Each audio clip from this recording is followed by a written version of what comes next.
I just want to give one more shout out to Ambassador Mole. He was a mentor of mine at the State Department. Hello. He had one of the most distinguished careers, and he actually ended as one of there are only 5 at a time, ever at a moment, of career ambassadors. So he actually had an incredible career at State Department and has given a lot to the U.S. in a variety of roles. We're really excited now to build off of the intro discussion and to really dive in with a couple of incredibly dynamic, both social entrepreneurs, political activists from South Africa, from Brazil. We have Liziane Silva, and we have Constantinides.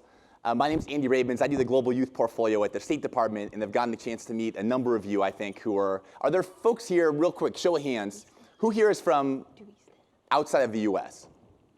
Quick show of hands. Who here is from Virginia? Awesome. Who here, are there any YALI alums who are here? Young African Leaders Initiative? Who've been here before to Charlottesville? Awesome. How about the YLI folks? Young Leaders of the Americas? Woohoo! Atlas Corps? Awesome. Awesome. Cool. So this is an amazing group. I think we referenced earlier about 47 countries all across the Commonwealth of Virginia. And I think this is a chance now to really have a more interactive dialogue with you all, with our 2 very distinguished panelists, to jump into some of both the opportunities and the challenges and this moment we're living in, where young people are finally, I think, in the US, they have been around the world for maybe a little bit longer, playing a real role on the global stage and getting much more active, much more engaged as entrepreneurs, much more engaged as politicians. Our last midterm elections, we saw the largest number of young people run for office in the history of our federal government in the United States. So what I'm hoping to do in this session, we have about 40 minutes or so, is to pose a couple questions to kind of get the conversation started with Catherine and Liziane, to give some of their experience about being social entrepreneurs in South Africa, in Brazil. Then we'll move pretty quickly into the political space. They just had a big election in South Africa recently that Ambassador Mole referenced. Brazil, politics. I think President Bolsonaro is in New York and in the US right now as we speak. And then I want to open things up to a larger discussion with you all about that intersection between citizenship, activism, and actual politics, and kind of have a discussion. I know we've got a couple folks who are involved in Virginia politics. I know we've got a number of folks who are involved very deeply in international politics, and to have a larger discussion about how we try to be more active as citizens in our respective communities and countries. So without further ado, let me turn things over to Catherine first, and maybe just give a little bit of an oversight. You started your first business, I know, at age 16. Yes. When we look at also women entrepreneur numbers around in the United States, around the globe, that's pretty abnormal. And you've managed to kind of transcend, I think, the business side in politics. Would you give kind of a little sense of where that spark come from, and how have you, over your career so far, been able to transcend and keep one hand in the entrepreneurship space, and then also keep another strong hand in the political realm as well? Thank you so much, and thank you so much for having me. It's so wonderful to be back here with the Presidential Precinct family who are part of this. So thank you very much for having me. I think that for me, as a 16-year-old, I didn't know that I was a social entrepreneur. I was simply trying to raise funds to do the community work that I was doing. And off of the back of that, it has to be really about the kind of home that I came from, the kind of background as to the community I grew up in. But certainly at the age of 16, when I did start my business, I didn't know that I was a social entrepreneur. It took me about 4 years, and Entrepreneur magazine called me and wanted to interview me. I wasn't really too sure why. And then they actually dubbed me as a social entrepreneur, and I was quite shocked and fascinated by this. But it's not easy, and it's difficult. Being a woman and being young are 2 of the most challenging part of this specific journey. Especially at the age of 16, I started learning at a young age to lie about my age, and continue to do so. And it's always really interesting, because at that age, when people asked me how old I was, they all of a sudden didn't feel the same way that they did 20 minutes ago. And so I certainly made sure that I started to lie about my age. So whatever age you want me to be, yeah, that's fine, I'll be that. And it was also always interesting to find that I was the only woman sitting around a table. When we look at the environmental and climate sustainability space, very entrenched in male dominance, I still, to this day, sadly look around the table and realize I'm still the only female around a table. And it's really about how do we use the platform and the opportunities given to us to ensure that we don't only walk through the door, but we take other young women behind us through that same door of opportunity. Because it really is a lonely place at the top. And when we start to forget that this journey isn't about us and us alone, it really must be about the collective, because together we're so much stronger. But somehow the social fabric of the kind of society we're living in today has changed so fundamentally that that set of core values no longer exists. But it rests with us as young leaders and leaders who really are within the entrepreneurship space, within the activism space, and within the political realm as well, to make sure that we start to really build a fabric that one day when generations behind us look back at what we've achieved, they can be proud of the fact that we have rebuilt the value fiber of our society that has got lost somewhere along the line. Great. Liziane, do you want to kind of give a little more insight too? You started Inc. back in Brazil, and I know you've hired staff. You've also are transitioning a little bit onto grad school and kind of keeping a hand in your business world, but also getting more involved in youth activism and in politics as well. You want to give kind of a sense of how did you get your spark, and how have you been, I think, seeing your impact from the business community and also the political space? Of course, thank you. So first, again, thank Presidential Precinct for inviting me, especially Nancy and Neil. All my love to you. I actually, I always felt connected to collective issues as a young person, but I always found, I never found the right ecosystem for me. Like my school didn't have entrepreneurship classes or all like these very cool things. The internet was not there, right? I'm not that young anymore. And in 2004, I read the two words social entrepreneurship together. And I was like, oh, that's what I want to do. That's where I'm going. And it just like magically made sense, as Neil was saying before, like that's the thing I need to do, because I'm not depending on a ready ecosystem. I can take charge. Like I can lead and build a better ecosystem for other people that are coming. And that's how I see my role. Like I'm not necessarily into business or politics or this or that. I'm like, yes. Yes to all, like I'm a living human being. I feel like a global citizen, and that's enough for me to have the right to take a lead and to create and to inspire other people to come with and create the future we want to see. So that being said, just coming back to Earth, right, to the more practical reality. I started Inc. in 2012 after a lot of time thinking how I wanted to express this. And last year, I found this amazing young woman who became the CEO and partner, also is becoming a partner now of Inc. So I transitioned out of the operations. I'm now pursuing a master's in social entrepreneurship at USC. And this shift that I'm making is making me think a lot about what are the really relevant issues that we need to be addressing in the future. And through this new perspective, I'm getting involved with more and more technology. And we just pre-launched a few weeks ago a project to use artificial intelligence to fight violence against women in Brazil. And that happened in Congress. It's a citizen-led, it's a social enterprise that we're creating, but we know the relevance of the institutions that we have, like in the government, in the civil society, and we just find ways to engage them and to again, find the consensus and have everyone working together to advance the issues that we cannot stand anymore. It's just that, it's time. Great. Quick show of hands. How many of you all are in the entrepreneurship space? Have your own businesses or thinking about starting your own businesses? And how about in the more of the kind of political organizing, activism in that space?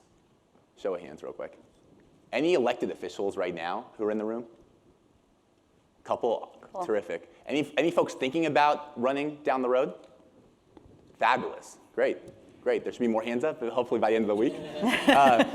So I want to kind of turn things to kind of that intersection. And I think, Catherine, you referenced some of the numbers about women in the entrepreneurship space. And when you look kind of at big picture stuff, I think it's about 4% of Fortune 500 companies have a female CEO. And you look at kind of less than 15 of the CEOs are female. When we look at the political space, I think the U.S., we're at our all-time high with just under 25% of our national legislature female.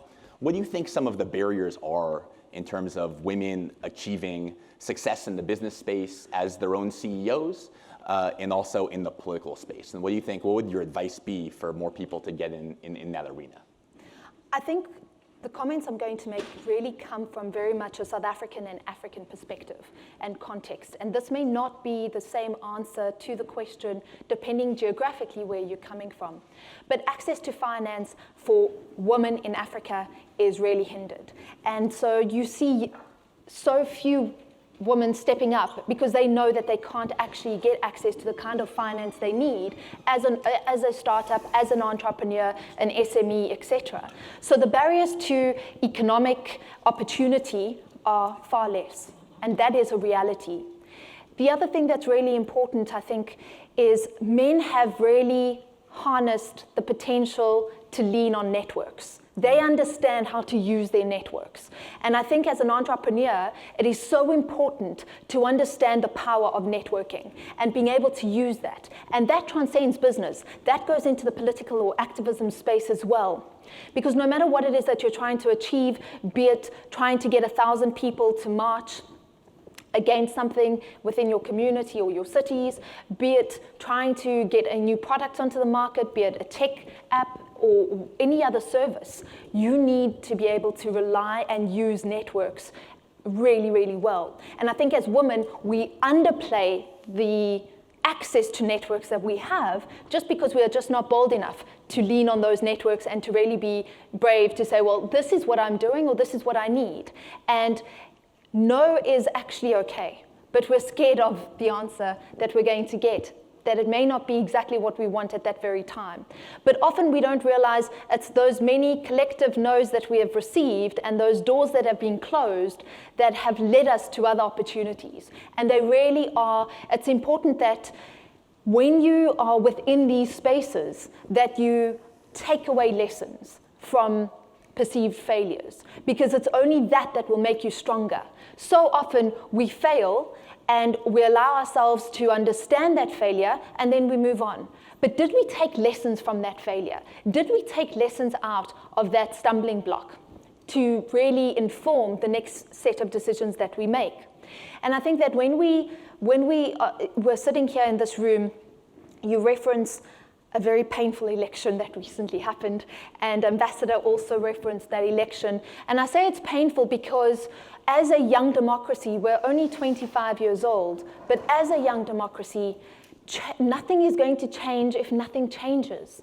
But it takes every single one of us to be those active citizens that we've all spoken so much about today, to really implement and activate that very change. It's no good that we all have access to these great rights that we speak of and that we're living in a democracy, but none of us play a role in being part of that very democracy that we are living a part of. We saw 6 million young eligible voters under the age of 30 not even register to vote. I'll say that again. 6 million eligible voters under the age of 30 did not even register to vote. We have had the lowest rates of people going to the polls 10 days ago. In an election that needed to be a transformative election in a country that for the last 10 years has been crippled by ill governance, corruption, and state capture. A president who sat for 10 years in our country and looted the state in every possible way.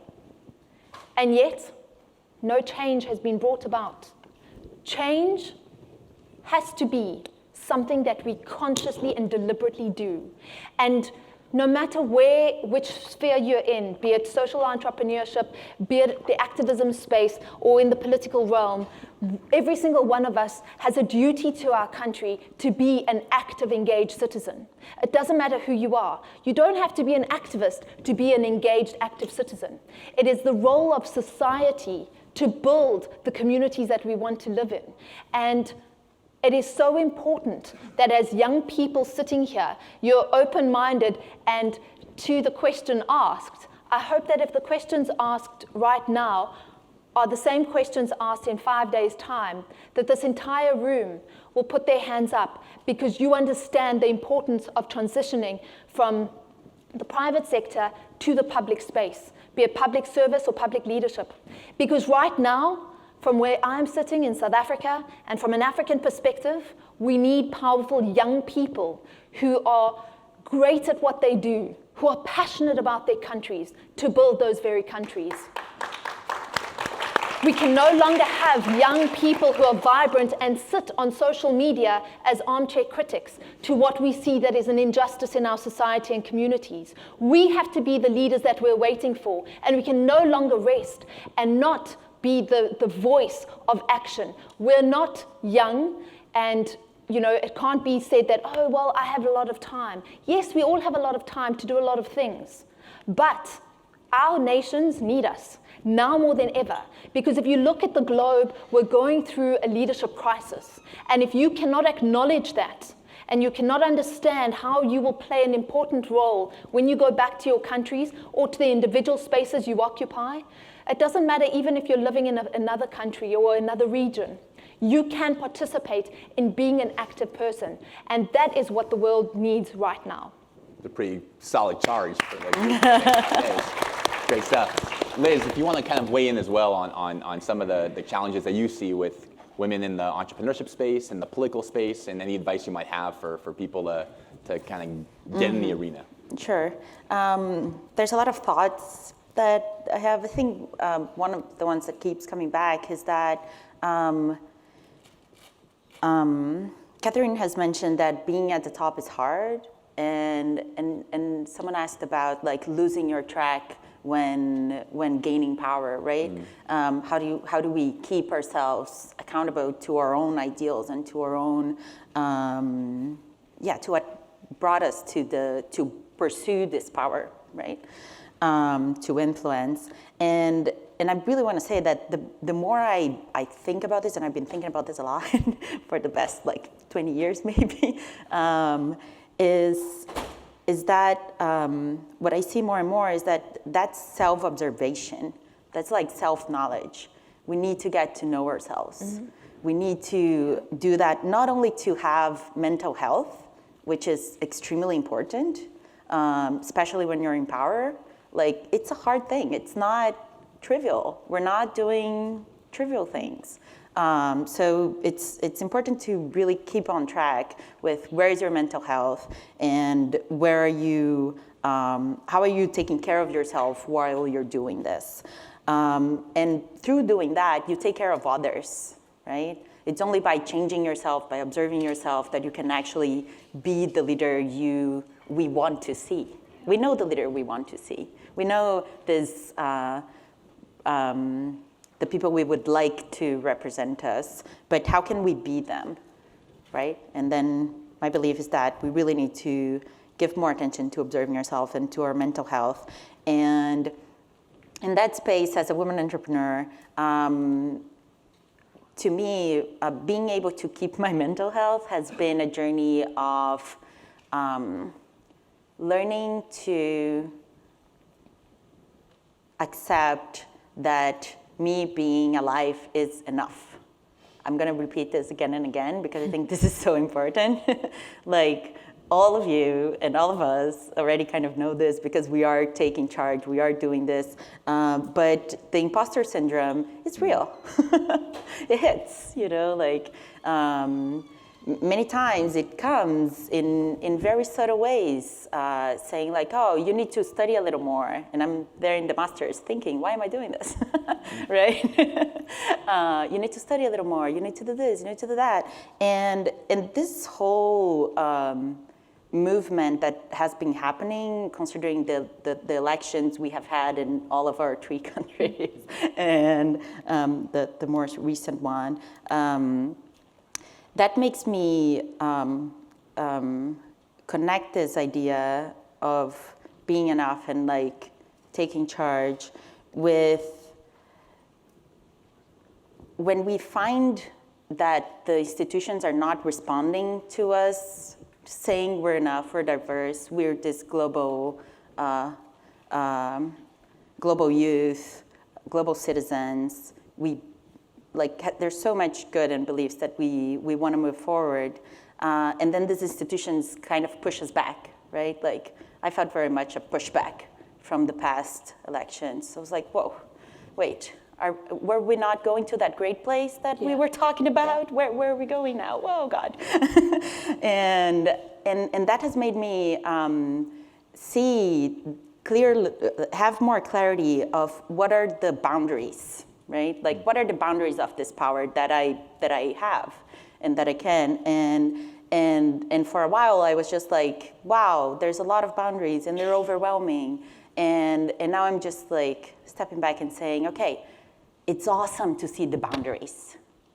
When the boundaries show up, when the extremists, politicians, populists show up, it's not in the back of someone's mind who's plotting something anymore. It's done, it's there. Now we can deal with it. Now we can look at it. Now we know what it looks like. Now we can tackle it, right? We might not, now we see what we don't know. Before we didn't even see it. It was hidden, you know? Now we're like, okay, I don't quite understand this, but now I see it. Now we can take action again, right? Now we can, so I just, and that's how my, again, journey as a female entrepreneur has been. When, in the beginning, I was like, no, there's no, how to say that? There's no oppression. There's no, like, I'm fine. I'm just gonna like open my business and everything's gonna be great. And then I started being the only woman in the room.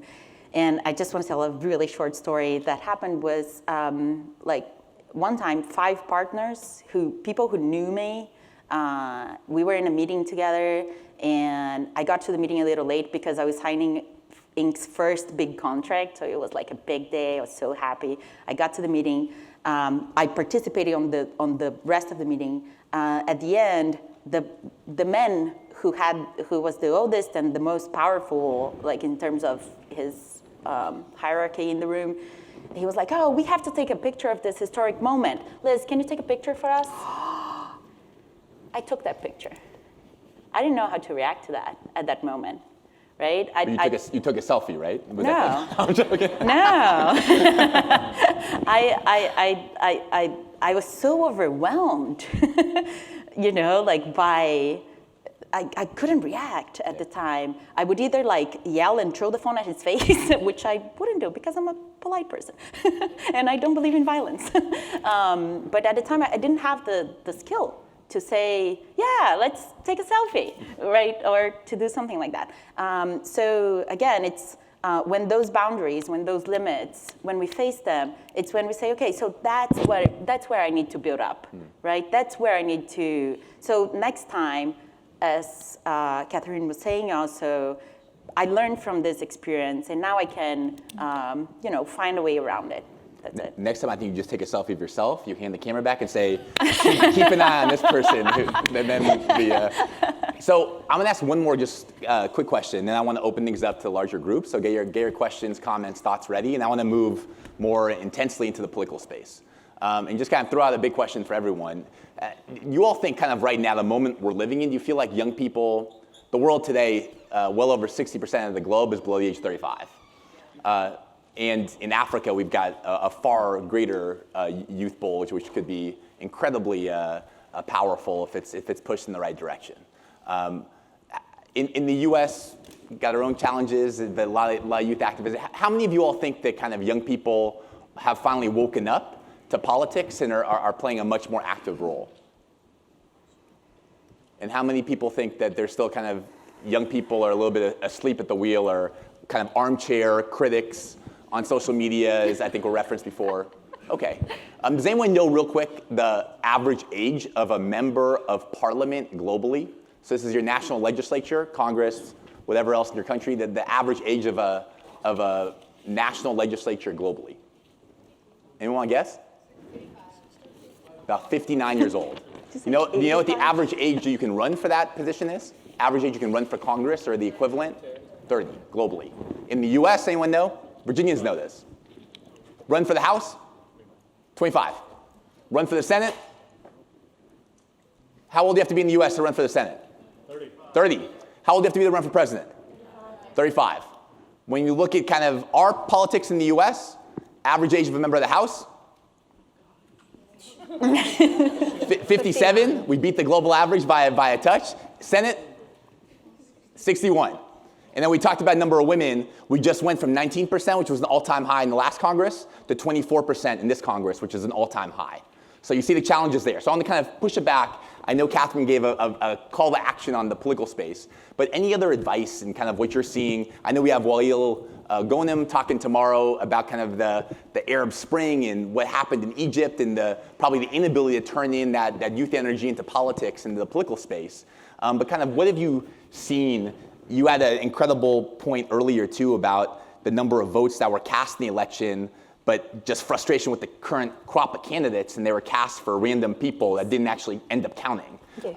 So kind of any other advice for how young people should be willing to take that step into the political arena as candidates, so they're both playing a role on the outside, but also on the inside as well? So I'm going to answer that question, but just a few bits of information from a South African perspective. The youngest member of parliament was 21. And we do have a new crop of members of parliament who will be sworn in the next month, and they are relatively younger. However, our oldest member of parliament is 90, and he will be sworn into parliament again in a few weeks. And this is a problem. The gap between the medium age of African politicians and with reference to population, the gap between the youngest politician and the oldest is 45 years from an African perspective. And so those numbers are quite frightful. I was mentioning that in the South African elections recently, we saw a number of spoiled ballots. And for us, because of the kind of political system we have, a spoiled ballot is better than somebody not going to the polls at all. But if you had to collectively count all of those ballots together, and they were put into a group of a political party, just to give you an understanding, that number would have ranked in the top 5 political parties. Could you explain what that spoiled ballot term means? Because I think for the... Sure. So for those of you who don't know the South African system, our base is set on how many people went to the poll to vote. That then becomes a base number, and then based off of that, the votes are counted to the political parties and allocated accordingly to local legislature as well as national parliament. But that number, the base number, is based off of how many people went to the polls. So for us, we were advocating that people must go and vote. Even if you spoil your ballot, unfortunately many did, even if you spoil your ballot, go and vote. Go to the voting poll. And unfortunately, as you heard earlier, that number was still really, really very low. And as I mentioned earlier, 6 million eligible voters under the age of 30 did not even bother to register to vote. But elections aside, because that makes me very, very depressed, and elections aside, there are a few things I want to mention, and that is, and this is not specifically to females, but this is something that I think we all battle with, and it's something that's important for us to take note of. There's something called work-life balance, and with reference to mental health, this is crucially important. But when we look at work-life balance, and this is from my own understanding and my own experience, but I would honestly say that there's no such thing. Every single day, you get up and you have a choice to make, a decision to make. What do you have to get done today? What is going to give? Because every single day we make choices, something has to give. For those of you who are married or have children, sometimes it will be family. Sometimes your children are going to have to sacrifice because you need to get X, Y, and Z done. And that may not just be on one day. That may be a period of time when you are busy with a startup or you're busy running a campaign for an election. That is going to be a prolonged period of time.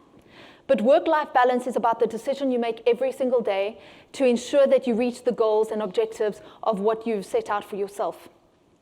And this is something that we often forget. We think that there's this perfect balance, but there isn't. It's like a seesaw. Well, that's what we call it in South Africa, a seesaw. You know, you're going to sit on one side and you're going to carry the weight. And on other days, somebody else is going to carry the weight and you're going to be up high. And it's that kind of metaphoric understanding of our lives and what we need to achieve that's important. And I use the word important, which brings me to another point I really want to share. It's something I often think of when I find challenges. I ask myself, is this important or is it urgent? Because so often we scurry to do the things that are urgent, but we could have given it to someone else to do and achieve. But we forget that if we don't focus on those things that are important all of the time, the power of consistency rests in our daily habits. And it is so important as leaders within organizations, within companies, and within the political realm that we are deliberate about the choices that we make. And so as young people, as we think about transitioning into the political space, we need to ask ourselves, what are the important issues of our time, of our generation, of our very communities that we come from?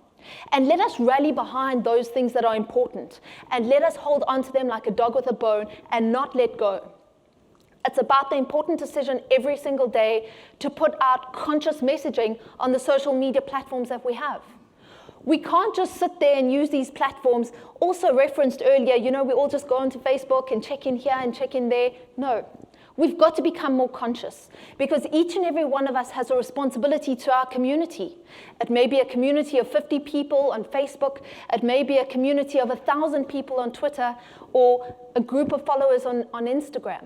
You have the power and influence no matter where you are and who you are. And we need to understand that we need to lead from where we are. We don't need fancy titles. So yes, the reality is that many of you will not transition into political leadership or into public spaces in your own countries or in your own regions. But what can you do to lead from where you are every single day? Because you have a power. And it's testing that very power in your own space that will really talk to how you're going to change the future and the fabric of the society that you live in. Thank you. Thank you. Liz? I want to say two things. I don't remember how you originally asked the question, but I have thoughts. Just a question about kind of the political space and how do you get more young people to kind of feel like they're empowered and of course. pushed to enter into the political arena? Mm-hmm. So one of the things, coming back to that idea of like finding the limits and the boundaries of being outside the political space in a way, right? Like being influenced by this major political events.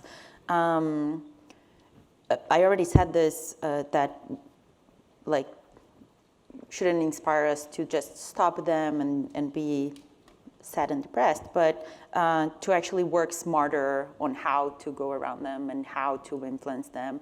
And for me, one key thing in there is to understand that all of the systems were created by people. So we were talking about how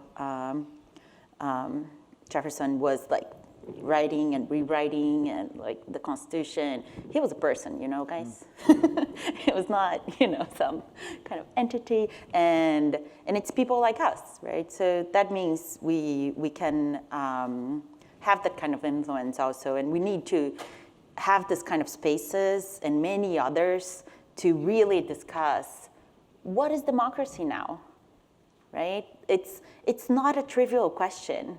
I really believe that we are underestimating the power of being in a global community connected by the internet.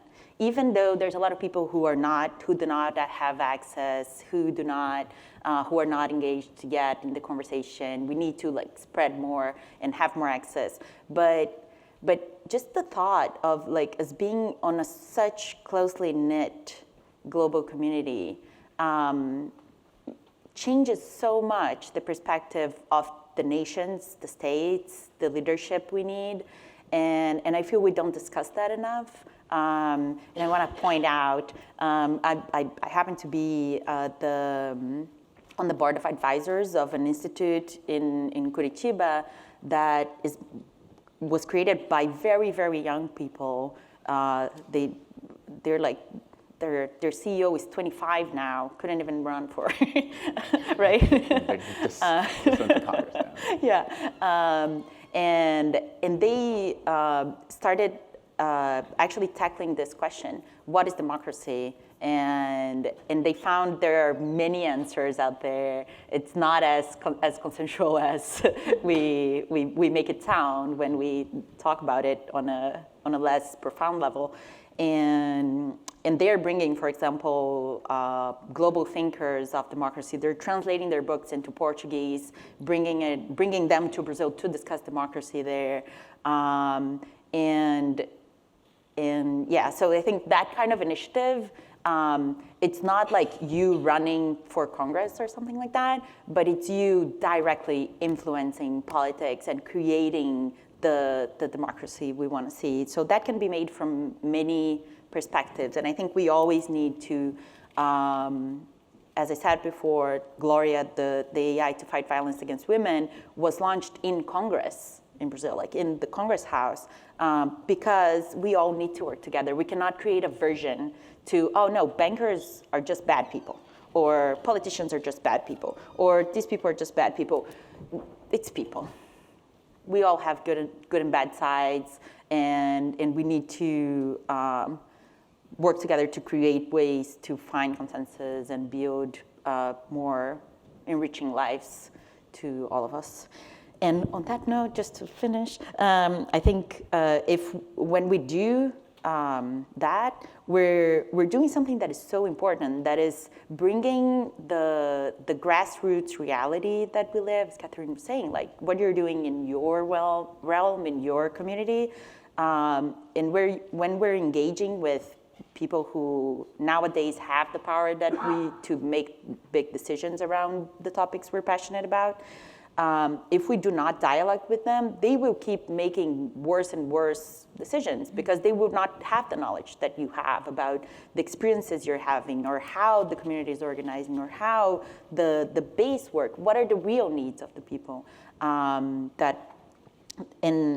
then, so when you bring this, so when you engage and you bring this, even just as information, you allow them to make better decisions that will, again, come back to the basis and feed your work, right? And make it ideally better. So I think this is basically an invitation to, if you don't see yourself running, get close to them, or support the people who did raise their hands. And I think that's also really important. The people who run are just one, and there's a whole team around them. Right? Like, let's be that team also. Let's be ready to do all of this. Okay, sorry. I want to open things up because I think we are running out of time a little bit to a larger group on questions, comments, insights, and we'll take 3 at once. So just introduce yourself very briefly and then ask or comment away. Hi, my name is Nicole Sultanov. I'm from France. You talked about a disconnect between people not showing up to vote, and that makes me wonder, what is the role of education in reconnecting people and representatives? And the reason why I'm asking that is because some of you may know that France has been through a lot of protests with the yellow vests, and I think some of the requests that were being made by the people could have been solved at the local or regional level by representatives, and I think that unveils 2 problems: the fact that representatives failed at reaching out to their community, and also people didn't really take the opportunity to reach out or didn't know that they could do it. And there's a strong hierarchy in the political realm in our country. And so I wonder, what's the role of education in this process? And I feel that there's so many different audiences for this education. So. Great question. We're Thank going to you. take two more, and then we'll throw them all to the Thank to the you. group. My name is Joshua, and she said something that's exactly related to what I was going to ask.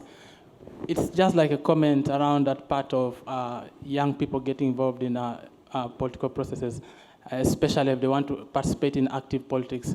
So there's a challenge that I've seen personally, and I think for some time it's the reason that I kind of withdrew from running for office, because sometimes we look at young people and they become famous. The moment someone gets this kind of publicity that so-and-so is famous, we mistake them to be actually people who can lead. And it's the whole community that comes and says, hey, you are now famous, and that means you can win an election. And this mistake I've seen it a lot in a lot of young people. Because you're famous, you run for office, and you win, at the end of the day, you just have no idea about what you're doing. And that's why I wanted to raise that point that she talked about of education.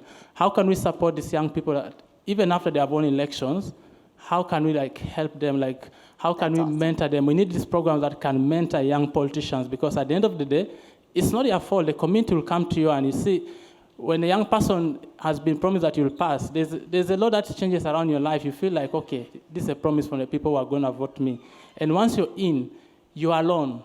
And everyone will be looking at your mistakes only. But they have no idea about, deep in you, what are you capable of? And that's what mentorship can do. How can we help them, become the best version of themselves? And then my brother here had raised that point of people get into politics and then maybe they change and then they begin doing this, something contrary to what we're doing. And that's one thing that actually keeps scaring most of us. You really have good intentions, but you ask yourself one question, that if I get in, am I going to stick to the plan? Because I think the system has been designed to change the way you do politics. Mm-hmm. And if that is the way the systems have been designed, that once you get involved, because you one person sometimes, there's a whole risk. It's not about just that you can put your life at risk, but you can put your entire family in the line at the end of the day. And that's why most people, when they get into politics, they just say, it's better I shut up or I join the bandwagon. And that's one thing that is ruining the politics that I've seen for most countries that at least I've been able to live in. So how can we mentor these young people? And then the people are already in politics, and they're becoming they're complying with wrong systems, they're aligning themselves with what's not right. How can we help them keep back on track? Because if it means that they cannot participate well in politics and keep on track, maybe, as she said, they can be involved in other processes. They can impact communities, even when they are not politicians themselves. Thank you. Great question, great comments. We'll take one more over here. Yep. Hello, everyone. My name is Jaquel Goodwin. I'm a senior finance major, political science minor from Hampton University.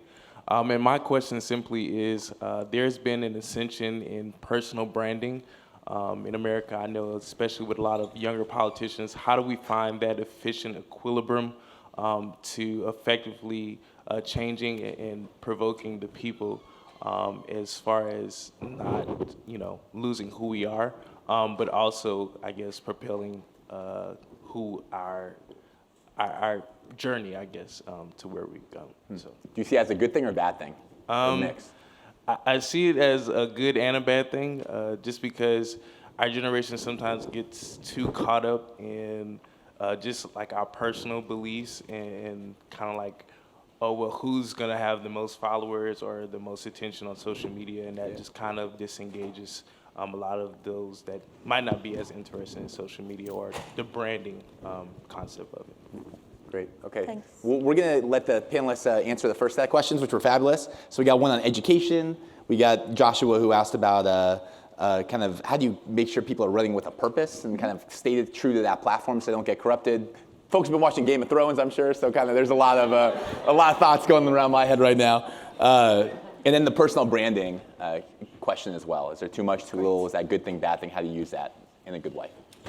And we have to keep these kind of quick. Just so we can Perfect. get I'm going to make very quick points, but on the question of voter education and elections, I think it is crucially important that we re-look at the education system, because in my country, and I'm sure this is the same as a global norm, we need to go back and visit civic education and get young children to understand constitutions, democracy, how systems work. It's got to start there. Somewhere along the line, we forgot that we've got to actually educate citizens to be citizens, and I think that's really very important.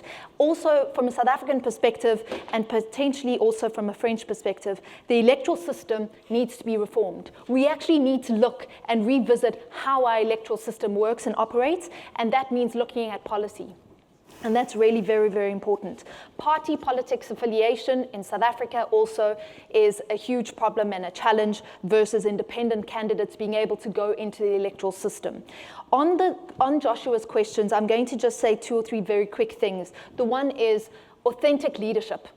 We need to make sure that we know why we're getting into politics. And this also answers the third question on personal branding, because authentic leaders know exactly who they are and what they're doing. They know themselves. It's a point that Neil made earlier in the opening address. Do you know who you are? Do you know why you're doing what you're doing? Do you refer back to your why? Do you, especially in the hard times, do you go back and say, why did I get into this? What am I trying to achieve? And I think it's very important. When you go into politics and you're looking for political grooming, offline we can discuss, there are African political grooming academies, etc. They are not mainstream, but I can discuss that with you.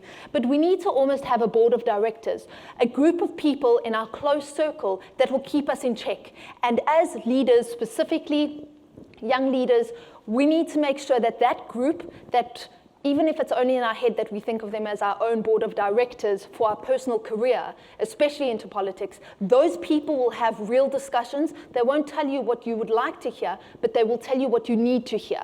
And that's crucially important. So look in your life. Who are people you have met? They don't need to be engaged with you on a daily basis, but people that you can trust for real, authentic answers, and people who will pour into you on your journey of political leadership. And when we talk about personal branding, for me, those are important things as well. Tell your story and own it. Because in a time where fake news is real, if we don't tell our stories, somebody else will. So share your narrative, share who you are, and we have to be the authors of the kind of history that we want our children to write about. And so personal branding is important because of the kind of time that we live in, and using social media is powerful, but make sure that your authentic self is the same person that walked into this room and the same person that's going to walk into a bar tonight. Be authentic, be real.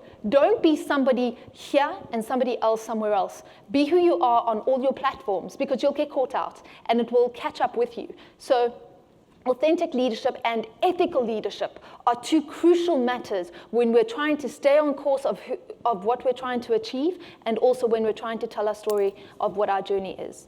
Great advice. Liz. Continuing on that, I'll just make 3 little points.